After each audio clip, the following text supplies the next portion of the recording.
I'm going to read the final chapter of Vinland Saga. And before I do, there's two things I want to say. First, we all know that the Kino ending would have been, because we know we're not going to get it, that Thorfinn realizes that his philosophy of I have no enemies and extreme pacifism is wrong and has to unleash savage mode one last time. Right now he's going back with the Indians. The ideal ending would be he has to fight his way out with Hild. And we know that his pacifism is wrong. I mean, this isn't even up for debate. If the people of the village did not build the wall, did not build the fortress, they'd all be dead. So Thorfinn would have the lives of everyone who went there, minus a few, on his hands. Lucky for him, he was ignored, and people survived. Nero, come here. Yeah, look, you're free. You're free. You're free now.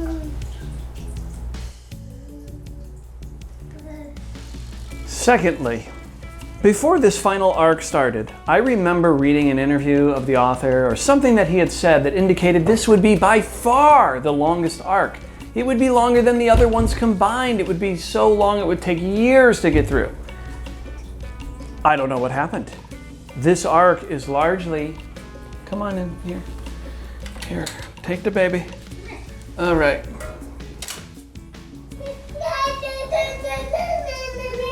This arc has largely been pointless. So this chapter really has a lot to do to not only make this final arc worth it, but to make the story worth it. I knew this arc was in trouble when we were getting chapters that were 6 pages long. A whole month, 6 pages. And it was like, oh, the rats are on the ship. The rats are causing the problems. Thanks a lot, rats. It's literally all your fault. So I suspect the author, like so many Jujutsu, Oshinoko, just kind of lost interest in telling the story or got burnt out or didn't want to do it anymore and just kind of wrapped it up. There's so much that this is just not going to resolve in a satisfactory way. And if Canute is not in this final chapter, F, you flunked, you lost. Honestly, I didn't want to record this, and I partially didn't even want to read this because I'm so tired of being let down by these Japanese authors who can't land the ending.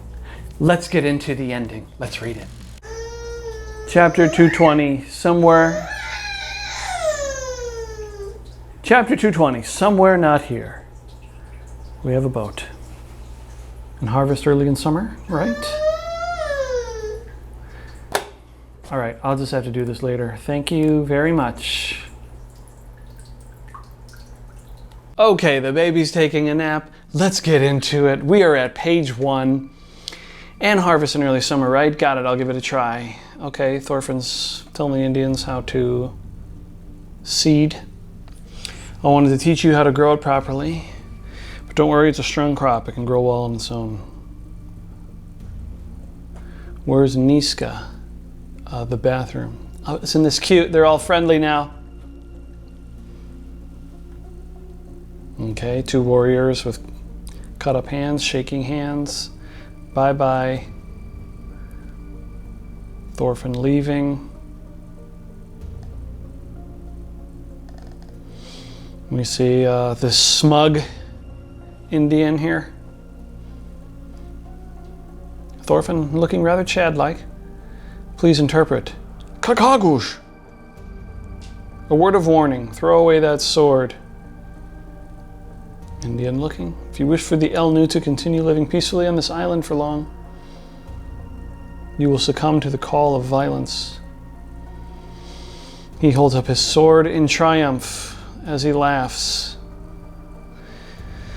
This is cuck behavior, but I think what the author's doing is foreshadowing the Indians getting absolutely BTFO'd. Essentially, give up your warlike ways. No, we will not. War will continue. Boats leaving. Clearly there will be no fighting. There's everybody looking. Anyway. What are you doing, Bug Eyes, pulling this small boat over? What, is he sneaking his Indian friend back? Niska! We've decided to live together. Sorry, but I'll be taking this boat. Calling it a wedding present. Well, so Bug Eyes got the best ending. Bug Eyes won. He won here. This is the only way we can be together. If I stayed on the island, I'd be killed. But if I brought Niska to Greenland, she'd be forced to live like a Nord. So what? What does that even mean? Cock behavior right there, honestly. She'd get used to it. Go live in civilized society. Oh, Thorfinn. Niska will be fine. Everyone knows she's great. She's smart. She'll manage to overcome the culture. No, it's impossible. It's not the culture differences. The Elnu and the Nords only just finished trying to kill each other. See us off with a smile, eh? I understand. Congratulations, you too. Well, I mean, I guess if it's this whole thing of you don't want to introduce her to a culture of war, that makes sense, I guess. Congratulations, bye-bye, take care. Okay, is he going to be the only character that gets any form of real closure here? Where shall we go, Niska? Somewhere not here. Well, that's a good question. Where are they going to go? Canada?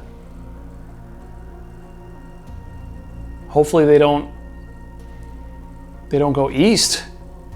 Then they're not going to make it. Anyway.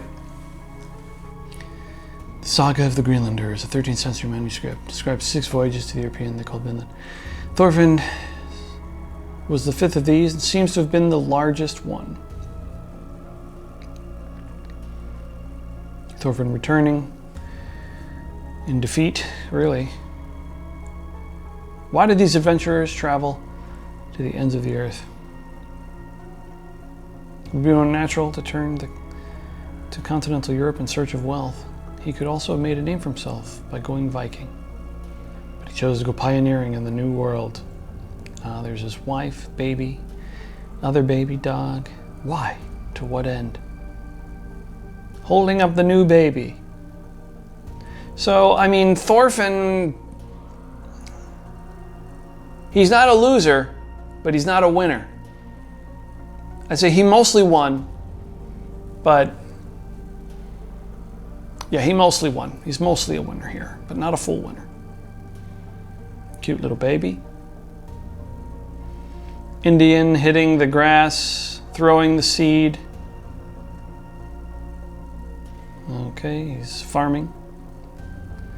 Birds flying away.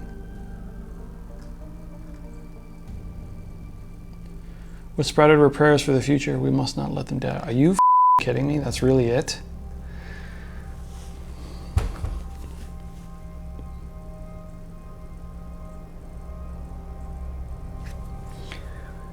Okay.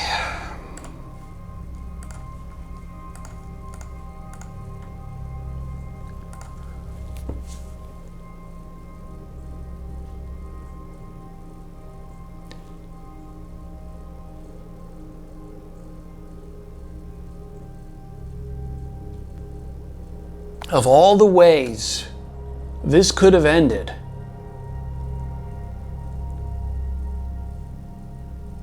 honestly, what was the point of even going to Vinland?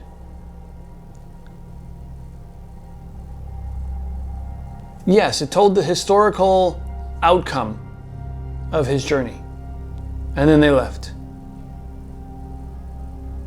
Thorfinn didn't learn anything. He stuck to his guns the whole time despite clearly being wrong. He'll deserve better. What was the point of Thorkel's kid, whose name I don't even remember at this point, was just there for a transgender commentary that didn't exist, really. I mean, the character existed for a practical purpose, but there was no commentary there. in any way other than violence is bad and look at the lengths that you have to go to keep your son out of violence. I like the third arc. But this was entirely pointless. The Kino that we could have had. Oh my God, we say this at the end of every goddamn story that starts out great. Attack on Titan, the Kino that we could have had. Oshinoko even. Jujutsu, well, that was kind of a lost cause pretty early on, but oh my goodness. What could have been so great? This is like you light off a firework and it's going up and you expect the best explosion ever and it doesn't explode. It's still a firework. It happened, you saw it, but there was no explosion at the end. Thorfinn could have done what I said. No Canute! Oh my God! The whole chapter where he was shooting his people and saying, I wonder how Thorfinn's handling this. What would Thorfinn do in this situation? Utterly pointless. What was the point of bringing him back? There wasn't one. Thorfinn could have reunited with him. I was so confident. I was like, no. This guy is a good author. He's exhibited mostly good tendencies. He's going to bring Canute back. You've got to bring Canute back. He's practically the deuteragonist at this point. Yeah, we don't see a lot from him, but they're they're intertwining fates. Oh my goodness, F. I don't know why I continue to do this. I don't know why I get my hopes up. At this point, the smart strategy is to not read a manga as it comes out. Wait till it is finished. And then you can know, hey, read this, don't read this. My Hero Academia, I stopped reading it a while back, and that probably was the best choice from what I hear. It's just a shame. This had so much potential. If Thorfinn would have gone in and had to unleash one more time, then you know what? Then there's a point to the final arc, is that Thorfinn realizes my idealism can't exist in the real world. Sometimes you do have to fight for yourself. And he would have had to fight his way out of the Indians. What the Indians did, let's be honest, was unacceptable. And for you to just walk away and say, everything's fine and dandy, I have no enemies. It's beyond cuckoldry. And real life Thorfinn had his statue toppled by a bunch of left-wing retards. And it's honestly fitting. It's poetic. And I'm sure that the fans, the Vinland fans, will eat this up and say, oh, brilliant, this was brilliant. It couldn't have ended better. Because everybody's a simp. Whether you're giving women thousands of dollars to get naked online or praising the psychotic tendencies of manga writers, everyone is a simp. No one can think critically anymore. The world is over. And I say that, of course, just out of my sheer disappointment from reading this. The truth is, the world is getting better. Everything's getting better. We are headed towards an age of glory, a golden age. But we gotta stop letting these Japanese authors disappoint us this way. We have to stop. We can't let it happen anymore. I won't let it happen anymore.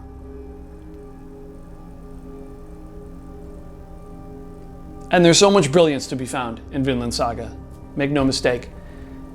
Everything with Askeladd, Hild, the parallels, Thorfinn, Hild.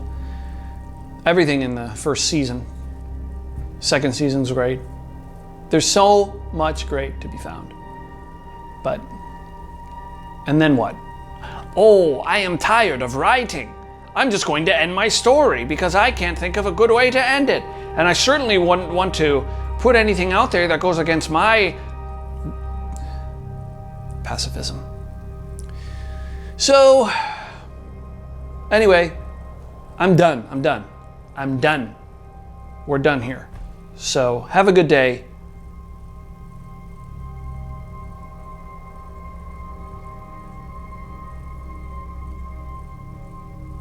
I'm looking at this guy's hand.